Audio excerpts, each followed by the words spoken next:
શાસનપતિ શ્રીમન ભગવાન મહાવીર સ્વામીને મારા ભાવપૂર્વક વંદન. અસીમ અસીમ ઉપકારી રાષ્ટ્રસંત પરમ ગુરુદેવના ચરણોમાં મારા ભાવપૂર્વક વંદન તથા સર્વ રત્નાધિકોના ચરણોમાં મારા ભાવપૂર્વક વંદન. દેવાનુપ્રિય. એકવાર બે નાના નાના બાળકના હાથમાં એક એક ચોકલેટ આપવામાં આવી. બે નાના નાના બાળકના હાથમાં એક એક ચોકલેટ આપવામાં આવી અને એમને કહેવામાં આવ્યું કે હવે તમારે આ ચોકલેટને વાપરવાની છે. બંનેએ વાપરવાનું સ્ટાર્ટ કરી દીધું. પણ બને છે એવું કે વાપરવાના 2 થી 3 મિનિટની અંદર પહેલાં બાળકે એ ચોકલેટને મોઢામાંથી બહાર કાઢી અને કીધું કે મને આ ચોકલેટ નથી ભાવતી, મને આમાં કોઈ ટેસ્ટ જ નથી આવતો, મને આમાં કોઈ સ્વાદ નથી આવતો, મને આ ચોકલેટ નથી ખાવી અને મને બીજી ચોકલેટ પણ નથી ખાવી. વેરએસ એની સાથેનું જે બીજું બાળક હતું ને, એ એમ કહે છે કે મને તો આ ચોકલેટ બહુ ભાવી છે, ઇટ ઇઝ વેરી ટેસ્ટી, તમે મને બીજી ચોકલેટ આપો. આવું કેમ થયું હશે? કારણ કે જે પહેલું બાળક હતું ને, એને ચોકલેટ તો વાપરી પણ રેપરની સાથે ચોકલેટ વાપરી હતી, અને જે બીજું બાળક હતું એને રેપર ખોલીને ચોકલેટ વાપરી હતી. રેપર એને બહુ ગમી ગયું હતું. રેપર બહુ એટ્રેક્ટિવ લાગતું હતું, બહુ સારું લાગતું હતું, દેખાવમાં સારું હતું, એણે એમને એમ વાપરી લીધું. સો રેપર સહિતની ચોકલેટમાં ચોકલેટનો રિયલ ટેસ્ટ આવશે કે નહીં આવે, કે સાવ ટેસ્ટલેસ? દેખાવમાં એટ્રેક્ટિવ લાગતું રેપર 2 થી 3 મિનિટની અંદર જ ટેસ્ટલેસ બની જાય છે. પણ જે બીજું બાળક હતું જેણે ચોકલેટ વાપરી હતી, જ્યારે એકવાર એ ચોકલેટના સ્વીટનેસને, એના ટેસ્ટને ટેસ્ટ કરી લે છે, એટલે તરત શું થઈ જાય છે, બીજી વાર બીજી ચોકલેટ લેવાનું મન થઈ જાય છે. વાત કંઈક અલગ છે. આપણી પાસે પણ, આપણા બધા પાસે પણ બહુ બધી ચોકલેટ્સ છે. બહુ બધી ચોકલેટ છે, અલગ અલગ પ્રકારની. 73 પ્રકારની ચોકલેટ્સ પ્રભુએ આપણને આપી દીધી કે એક ચોકલેટને તું વાપરી લે, એના ટેસ્ટને તું ટેસ્ટ કરી લે, તને બીજી ચોકલેટ લેવાનું મન થશે, અને એ જે ટેસ્ટ હશે ને, એવો ટેસ્ટ તને ક્યાંય નહીં મળે. એવો ટેસ્ટ રેપરની સાથે ચોકલેટને વાપરીશ ને, છતાંય તને એવો ટેસ્ટ નથી મળવાનો. સંસાર નામનું રેપર અને મોક્ષ નામની ચોકલેટ. કલ્પના કરો, ઇમેજિન કરો, સંસાર નામનું રેપર આપણને એટલું એટ્રેક્ટિવ લાગે છે, એટલું ગમી જાય છે કે ના, બસ મારે આની સાથે જ રહેવું છે, આ જ કરવું છે, આ જ બહુ સરસ છે, આ જ બહુ એટ્રેક્ટિવ છે. આજ ને તો કાલ એ રેપરમાં ટેસ્ટ રહેશે કે ટેસ્ટલેસ બની જશે. જ્યારે સંસારનું રેપર ઉતરે છે અને મોક્ષરૂપી ચોકલેટને આપણે એકવાર ટેસ્ટ કરી લઈએ છીએ ને, ત્યારે આપણને તે મોક્ષના સુખની અનુભૂતિ, ત્યાં જે સુખ રહેલું છે, ત્યાં જે શાંતિ રહેલી છે, ત્યાં જે પરમ આનંદ રહેલો છે, એ આનંદની અનુભૂતિ એકવાર રેપર ખોલીને ચોકલેટ વાપરીને જે બાળક જોવે છે ને, એ અનુભૂતિ એ જ કરી શકે છે, અને બીજી વાર એને એ લેવાનું મન થઈ જાય છે. આપણી વાત ચાલી રહી છે શેની? સમ્યક પરાક્રમના 73 બોલની. એક પછી એક પછી એક પછી એક પછી ચોકલેટ દેખાડવામાં આવે છે, એની અંદરના કન્ટેન્ટ તમને કહેવામાં આવે છે ને એની અંદરના ટેસ્ટને તમને કહેવામાં આવે છે. પણ જ્યાં સુધી એ ટેસ્ટને આપણે ટેસ્ટ નથી કરી લેતા, ત્યાં સુધી શું એનો અનુભવ થશે કે નહીં? આપણી વાત ચાલી રહી હતી ગરહા ગરહા એટલે શું? કે કોઈ પણ પાપ પ્રત્યેની ઘૃણા ભાવના એટલે ગરહા. કોઈ પણ પાપ પ્રત્યેની તિરસ્કાર ભાવના, કોઈ પણ પાપ પ્રત્યેનું હેટ્રેડ ફિલિંગ એટલે કે ગરહા. અને આજે આપણે વાત કરવાના છે નેક્સ્ટ બોલની, જે છે સામાયિક. સામાયિકને ભગવાને આવશ્યક કીધું છે. આવશ્યક એટલે શું? ગુજરાતીમાં આવશ્યકનો મીનિંગ એટલે કે કમ્પલસરી. કમ્પલસરી કહી દીધું ભગવાને શેને? આવશ્યક શેને? સામાયિકને ભગવાને કીધું કે જે મારો શ્રાવક હોય, જે મારો ઉપાસક હોય, જે મારું બાળક હોય, એના માટે આ કમ્પલસરી નોર્મ છે કે એને એક સામાયિક આખા દિવસમાં, કે એને સામાયિક કરવી કમ્પલસરી છે, આવશ્યક છે, અવશ્ય કરવા જેવું છે, અવશ્ય એ પાલન કરવા જેવું છે, અવશ્યનો અનુભવ કરવા જેવો છે. કેમ? કેમ? અવશ્ય જે કરવા જેવું છે એવું ભગવાને આપણને અનંત ઉપકાર, અનંત કરુણા અને અનંત વાત્સલ્ય વરસાવતા કીધું. પ્રભુએ કીધું આજથી છે ને તમે ચેક કરશો, તમારા એન્સિસ્ટર્સ, તમારા દાદાના દાદાના દાદા, તમે એ પેઢીને જોશો ને તો તમને ખબર પડશે કે એ લોકો આખા દિવસમાં જ્યાં સુધી એક સામાયિક ન કરે ને, આજે પણ ઘણા એવા મારી સામે અહીંયા બેઠા છે, ઉપસ્થિત છે, આજે પણ આખા દિવસમાં એક સામાયિક ન થાય ને ત્યારે ત્યાં સુધી અંદરમાંથી એક શાંતિનો અનુભવ ન થાય. ત્યાં સુધી એને શાંતિનો અનુભવ ન થાય. કારણ કે કહેવાય છે કે શ્રાવક એ હોય છે, એક શ્રાવક એ હોય છે જેની અંદર પારાવાર પસ્તાવો હોય છે કે મારામાં એ ક્ષમતા નથી, મારામાં એ સામર્થ્ય નથી. નો ખલુ અહમ તહા સંચામે. એટલે કે શું? કે પ્રભુ મારામાં એ સામર્થ્ય નથી, મને આ મનુષ્ય ભવ મળી ગયો.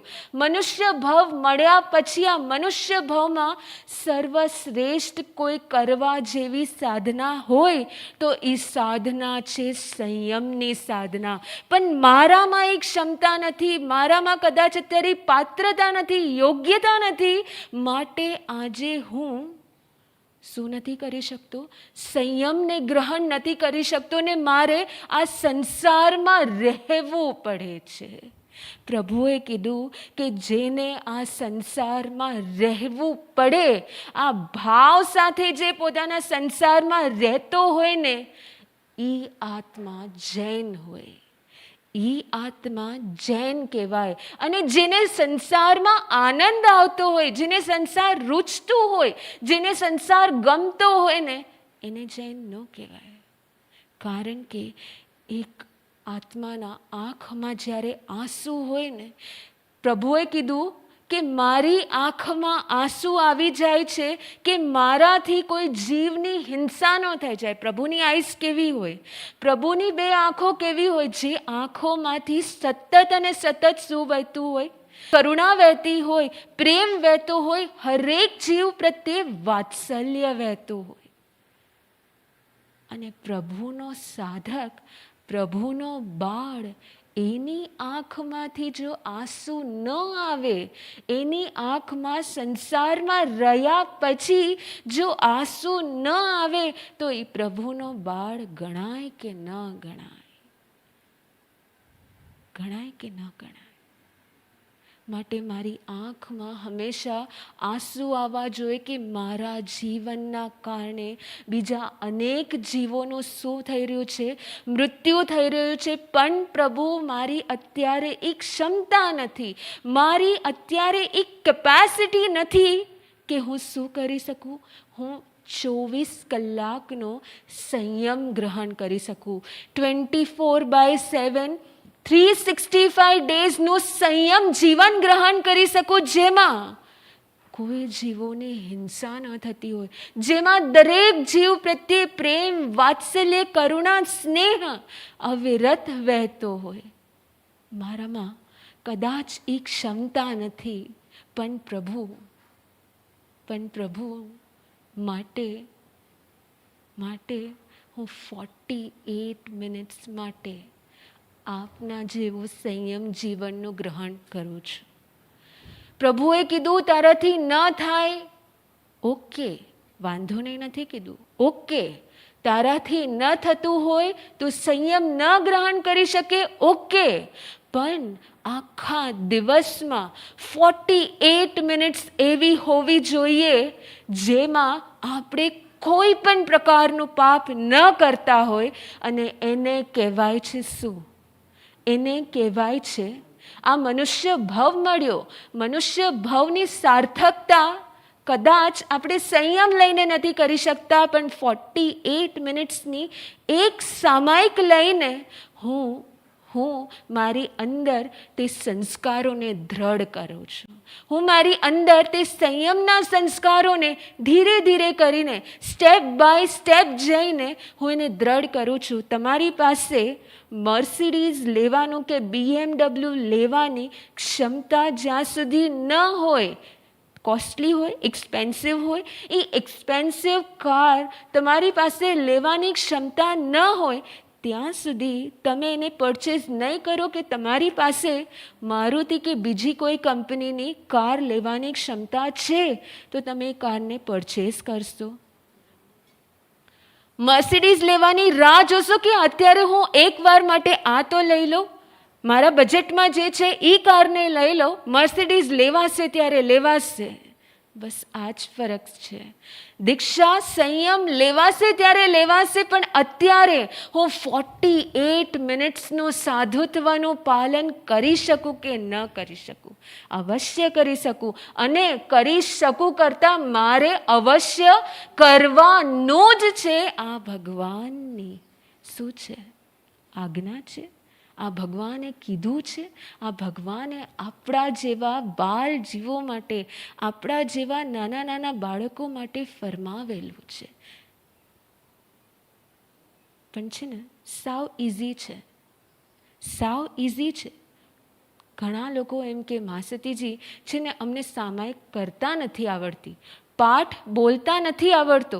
મોટા મોટા લોકોને આવડે એટલે એ લોકો શું કરે? ઉપાશ્રયમાં જાય અને સામાયિક લઈ અને બેસી જાય, અથવા ઘરમાં પણ સામાયિક લઈને મોટા લોકો બેસી જાય. પણ તમે ધ્યાનથી વિચારો, સામાયિક એ ખાલી મોટા હોય કે ઉપાશ્રયમાં જે જતા હોય એને કરવાનો સબ્જેક્ટ છે કે હરેક જીવે કરવા જેવો સબ્જેક્ટ છે? કરવાનું શું હોય? પાઠ નથી આવડતો, નો પ્રોબ્લેમ. એકવાર મનમાં સંકલ્પ કરી લ્યો, એકવાર મનમાં સંકલ્પ કરી લ્યો કે મારે 48 મિનિટ્સ એક પણ જાતના પાપ નથી કરવા, એક સાઈડમાં જઈને બેસી જાઓ. 3 નવકાર ગણી લ્યો, મનમાં સંકલ્પ કરી લ્યો કે 48 મિનિટ સુધી મારે એક પણ જાતના પાપ નથી કરવા. ઇઝી કે ડિફિકલ્ટ? આમાં કોઈ પાઠ બોલવો પડે કે ન બોલવો પડે? બોલવો પડે કે ન બોલવો પડે? સાવ ઇઝી. ભગવાને આપણને શોર્ટકટ પણ બતાવી દીધું છે કે ચલ તું આમ નહીં તો આમ કરી લે, તો અમે ઓલા રસ્તે નહીં તો આ ઇઝીએસ્ટ રસ્તે વયા જાઓ, પણ તમે અવશ્ય તેનું પાલન કરો. 48 મિનિટ માટે શું કરવાનું? એક સાઈડમાં જઈ અને બેસી જવાનું, નવકાર મંત્ર 3 ગણવાના, અને 48 મિનિટ્સ માટે કોઈ ફોન નહીં, કોઈ ગેજેટ નહીં, કોઈ મોબાઈલ નહીં, કોઈ સંબંધો નહીં, કોઈ લાગણી નહીં, કંઈ જ નહીં. બસ પોતાના આત્મભાવમાં, પોતાની ધ્યાન સાધનામાં તમે કૌશક કરો, મંત્રોચ્ચાર કરો, આત્મભાવમાં લીન તલ્લીન રહો, જે કરવું હોય કરો, પણ પાપથી મુક્ત થઈને તમારા આખા 24 કલાકમાંથી 1 કલાક તમે એવો કાઢો જેમાં તમે એક પણ જાતના પાપનું આચરણ ન કરતા હો. તમારી માટે તમારી ડોટર કે સન વગર રહેવું ઇઝી કે ડિફિકલ્ટ? ડિફિકલ્ટ. તમારા સ્વજનો વગર તમારે લાઈફ ટાઈમ રહેવું પડે, ઇઝી કે ડિફિકલ્ટ? ડિફિકલ્ટ. તો જ્યાં સુધી એમને સંપૂર્ણ ત્યાગ નથી કરી શકતા ત્યાં સુધી મારે એટલીસ્ટ આખા દિવસની 48 મિનિટ્સ એવી કાઢવી છે જ્યાં હું એ લોકો વગર રહી શકું. કારણ કે આપણે સંસારમાં રહીએ છીએ ને એટલે બીજા ઉપર ડિપેન્ડ થઈ જઈએ છીએ. જે દિવસે સંસાર છૂટે ને આ ડિપેન્ડન્સી છૂટી જાય અને આ જીવન માટે સામાયિકનું ગ્રહણ કરી શકાય. પણ જ્યાં સુધી આ સંસારમાં રહીએ છીએ ત્યાં સુધી મારે 48 મિનિટ્સ એવી કાઢવી છે જ્યાં મારા કોઈ સંબંધો સાથે મારે કોઈ કોન્ટેક્ટ ન હોય, કોઈ પાપ સાથે મારો કોઈ કોન્ટેક્ટ ન હોય, કોઈ પણ વસ્તુ કે વ્યક્તિ કે પરિસ્થિતિ કોઈ સાથે કોઈ કોન્ટેક્ટ નહીં, માત્ર મારા આત્મભાવો સાથે, મારા આત્મા સાથે મારે કોન્ટેક્ટ રાખવો છે. પણ કેમ કરવાનું? અને આ કરવા પાછળનો ફાયદો શું? કરી તો લઈએ સામાયિક. મા સતીજી 48 મિનિટ્સ એટલે કેટલો મોટો સમય કહેવાય ખબર છે તમને? એટલી વાર ફોન નહીં, વોટ્સએપ નહીં, બધાના મેસેજીસ આવે, બધું જ આવી જાય. કેવી રીતે રહી શકાય? સો રાજી રહ્યા છે સિમંદર સ્વામી ભગવાન અથવા બીજા કોઈ પણ તીર્થંકર ભગવાન. એમને જઈને કોઈ પૂછવામાં આવે ને, પ્રભુ તમારું આયુષ્ય કેટલું? આપણું આયુષ્ય કેટલું? મેક્સિમમ 100, 110, 50, 60 થી તો બધાનું સ્ટાર્ટ થઈ જાય, બરાબર છે? મેક્સિમમ 100 અને 110 યર્સ. મહાવિદેહ ક્ષેત્રમાં ભગવાનને છોડીને જે બીજા લોકો હોય એ લોકોનું આયુષ્ય કેટલું? 1 કરોડ પૂર્વનું એમનું એક આયુષ્ય. એક ભાવ કેટલો? 1 કરોડ પૂર્વનો એક ભાવ. અને કહેવાય છે કે જ્યારે આવા 1 કરોડ ભાવ, 1 કરોડ પૂર્વ એવા એક ભાવ થયો, 1 કરોડ પૂર્વનો એક ભાવ થયો ત્યાંના વ્યક્તિનો. આપણો ભાવ કેટલા વર્ષનો? 100 વર્ષનો. એ વ્યક્તિનો ભાવ, એક ભાવ 1 કરોડ પૂર્વનો. આવા 1 કરોડ ભાવ ભેગા થાય ને, 1 કરોડ ભાવ, એ ભાવમાં આપણે જેટલા કર્મોનો બંધ કરીએ એ તમામ કર્મોને ક્ષય કરવાની ક્ષમતા 48 મિનિટની સામાયિકમાં રહેલી છે. આટલું મોટું મહત્વ પ્રભુએ સામાયિકની ખાલી 48 મિનિટ્સની બતાવી છે. પ્રોફિટમાં કોણ કહેવાય? જે સામાયિક કરતું હોય એ કે ન કરતું હોય એ, જે પોતાના આત્મભાવોમાં રહીને સામાયિક કરતું હોય એ કે ન કરતું હોય એ. બિઝનેસમાં આપણને કોઈ ટ્રીક આપી દે કે તમારે છે ને આજે તમે 1 કલાક માટે તમે આટલું વર્ક કરશો તો તમને 1 કરોડ રૂપિયાની કમાણી થશે. પ્રભુએ કીધું મેં તમને 1 કરોડ ભાવ, એ પણ કેવા ભાવ? 1 કરોડ ભાવ સુધી જો તમે જેટલું પણ શાકનું કટિંગ કર્યું હોય કે જેટલું પણ સ્નાન કર્યું હોય, ભગવાને કીધું બધું માફ, તું 1 વારની સામાયિક કરી લે, તું 48 મિનિટની સામાયિક કરી લે, આ તમામ પાપો માફ. બોલો, પ્રોફિટ કહેવાય કે લોસ કહેવાય? બહુ મોટો ટાઈમ કહેવાય કે બહુ અલ્પ સમય કહેવાય? અને કરવાનું શું? અહીંયા આવ્યા છો, પ્રવચન સાંભળો જ છો, આત્મભાવોમાં રહીને માત્ર મારે સંકલ્પ કરી લે હવે કોઈ પાપ નહીં, નવકાર મંત્ર. પ્રવચન પૂરું થાય અથવા તમારી 1 કલાક પૂરી થઈ જાય, 48 મિનિટ પૂરી થઈ જાય. મેં જે સંકલ્પ કર્યો તો પ્રભુ, એ સંકલ્પને હું પરિપૂર્ણ કરું છું અને એમાંથી મુક્ત થાઉં છું. ફરીથી 3 નવકાર ગણી લીધા. કોઈ બીજી કાંઈ કરવાની જરૂર પડે? કર્મ નિર્જરા આટલી સહેલી છે, પણ એ કર્મ નિર્જરા જે સહેલી છે, ઇઝી છે, એ વે ઉપર ચાલવું કે ન ચાલવું, એ પ્રોફિટેબલ બિઝનેસ કરવો કે ન કરવો, એ 1 કરોડ ભાવના કર્મોને ક્ષય કરવો કે ન કરવો, કોના હાથમાં છે? કોના હાથમાં છે? પણ તમે કહો છો અમારા હાથમાં છે, પણ એ અમારા હાથમાં રહેલું થાય છે કે નથી થતું? પૂજા દીદી, 48 મિનિટ્સ આખા દિવસમાં તમારા આટલા ભવોને તમે જોવો અને એના પાપોને જોવો અને એક ખાલી 48 મિનિટનો ટાઈમ જોવો. બહુ મોટો ટાઈમ કે બહુ નાનો ટાઈમ, પણ આ 24 કલાકમાં છે ને મા સતીજી એવી 48 મિનિટ જ નથી હોતી. મિનિટ હોય છે પણ આપણને ગોતતા નથી આવડતું. મિનિટ તો હોય છે પણ આપણને ગોતતા નથી આવડતું. આજથી ટ્રાય કરો, મારે 48 મિનિટ માટે મિનિમમ એકવાર પોતાના આત્મભાવોમાં, તમામ પાપોથી મુક્ત થઈને પોતાના આત્મભાવોમાં એક સામાયિક કરી લેવી છે. એક સામાયિક કરી લેવી છે અને મારા આટલા ભવોના પાપોને મારે ક્ષય કરી દેવા છે. હમણાં છે ને મેળા ચાલતા હશે ઘણી જગ્યાએ, બરાબર? કેટલી વાર ગયા હશો? બધા અલગ અલગ ગયા હશો. કોઈકને કોઈક ફનફેરમાં ગયા હશો. ફનફેરમાં એટલો ક્રાઉડ હોય, એટલી ભીડ હોય. મા બાળકને કે છે મારી આંગળી પકડી રાખજે ને તો તું આ ભીડમાં છે ને ખોવાઈ જઈશ. પછી તેને ગોતવું છે ને ડિફિકલ્ટ પડી જશે. પ્રભુ આપણને કહે છે આ સંસારના મેળામાં તું મારી નાનકડી આંગળી પકડી લેજે, ને તો તું આ કર્મોના મેળામાં ક્યાંય ખોવાઈ જઈશ ને તને ખબર નહીં પડે. અને મેળામાંથી બચવાનો, એ ખોવાઈ જવામાંથી, એ ભૂલાઈ જવામાંથી, એ ક્યાંય પણ ખોવાઈ જવામાંથી જો બચવાનો એક ઉપાય હોય, અનેક ઉપાયમાંથી એક ઉપાય હોય તો એ છે સામાયિકનો ઉપાય, જે મારા આટલા કર્મોને ક્ષય કરી આવી અને મને શું કરાવી દે છે? કર્મરહિત. આંશિક રૂપે તો આંશિક રૂપે, કોઈ પણ રૂપે મને મારા કર્મ રહિત બનાવી દે છે. બસ આપ બધા પણ, આપ બધાના જીવનમાં પણ આ 48 મિનિટ્સની નાનકડી સામાયિક એનું આચરણ થાય. તમે ભાવોમાં આ સંસારથી ડિસ્કનેક્ટ થઈ જાઓ, સંસારથી તમામ રીતેથી કટ ઓફ થઈ અને પોતાની આત્મ સાધનાની 48 મિનિટ્સની પળની સુખની અનુભૂતિને કરી શકો ને, બસ એ જ ભાવ છે.